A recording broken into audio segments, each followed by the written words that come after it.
నా పేరు జ్యోతి మేరీ, కటన్ చెన్నూరుకు చెందిన దాన్ని. 2020 సంవత్సరంలో నా భర్త కరోనా వైరస్ బారిన పడ్డాడు. ఆ విషయం మాకు మొదట్లో తెలియలేదు. మేము ముందు ఒక చిన్న డాక్టర్ దగ్గరికి వెళ్ళి దగ్గుకు జలుబుకు తగిన మెడిసిన్ తెచ్చుకొని వాడుతున్నాం. అయితే ఆయన పరిస్థితి దినదినము దిగజారిపోసాగింది. శ్వాస తీసుకోవడం కూడా చాలా కష్టమైపోయింది.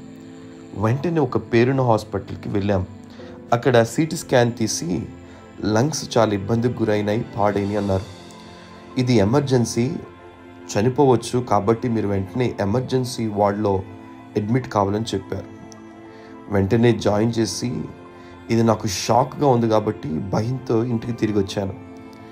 అయితే దేవుని పై విశ్వాసంతో మినిస్ట్రీ ఆఫ్ జీసస్ ప్రేయర్ సెంటర్కి ఫోన్లో సంప్రదించి ప్రార్థన కొరకు అడిగాను. ఫోన్లో డాక్టర్ జైన్ జాషువా గారు ప్రార్థించి నన్ను ధైర్యపరిచి ఓదార్చారు.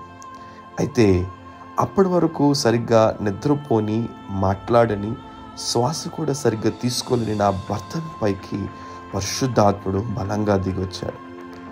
ఆ క్షణాన ఆయన ఉన్నట్టుండి మంచం మీద నుంచి లేచి చక్కగా మునుపు మాట్లాడిన వ్యక్తి మాట్లాడడం ప్రారంభించాడు.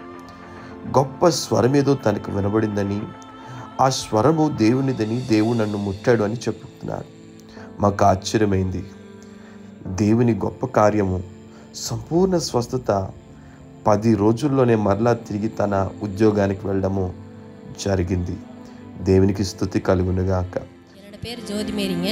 எங்கள் வீட்டுக்காரருக்கு இந்த 2020 கொரோனா வந்துருச்சுங்க. எங்களுக்கு ஆனால் கொரோனான்னு தெரியாது. அங்கேயே ட்ரீட்மெண்ட் எடுத்துகிட்டு இருந்தோம் உள்ளூர்லேயே. அப்புறம் அவர் சொன்னார், இவர் நம்ம இதாக மோசமாக இருக்குதுமா நிலைமை, நீங்கள் கூட்டிகிட்டு போய் டாக்டர்கிட்ட பாருங்கள் அப்படின்னாங்க. அப்போ நாங்கள் டாக்டர்கிட்ட போய் பார்க்கும்போது அந்த டாக்டர் ஸ்கேன் பண்ணணும் அப்படின்னாரு. அப்புறம் சிடி ஸ்கேன் எடுத்தாங்க. இது பார்த்துட்டு சொன்னாங்க, உங்கள் வீட்டுக்காரருக்கு நுரையீரலாம் அரிச்சு போச்சுமா, அவர் இறந்துருவார், கொண்டுட்டு போங்கம்மா மடார்னு அப்படின்னு சொன்னாங்க. அப்போ எங்களுக்கு என்ன செய்யறது தெரியல, ஒரே படபடப்பு, என்ன பண்ணுறதுனே தெரியல. இதில் ஆலோசனை பண்ணும்போது நாங்கள் ஐயாவுக்கு நாங்கள் ஃபோன் பண்ணோம். எடுத்து ஜெபம் பண்ணாங்க எங்கள் வீட்டுக்காரருக்காக. ஜெபம் பண்ணும்போது எங்கள் வீட்டுக்காரர் 4 நைட்டு 4 பகல் தூங்கவே இல்லை. விடிய ஒரு தூக்கம், படுக்க முடியாதுங்க. படுத்தால அந்த வீசிங் மாதிரி எப்படியே தூக்குதுங்க, ஒரு எட்டி கூட வைக்க முடியாது, அந்த அளவுக்கு கஷ்டப்பட்டாருங்க. ஜெபம் பண்ணி முடிச்சோன்னேங்க 4 நாள் சரியாக சாப்பிடாதவர், தண்ணி குடிக்காதவர், எந்திரிச்சு சத்தம் போட்டு எனக்கு ஆண்டவர் சுகத்தை கொடுத்துட்டாருன்னு சொல்லி உறவினர் மத்தியிலுக்கு எங்கள் வீட்டுக்காரர் எல்லாத்துக்கும் ஃபோன் பண்ணி சொன்னார்.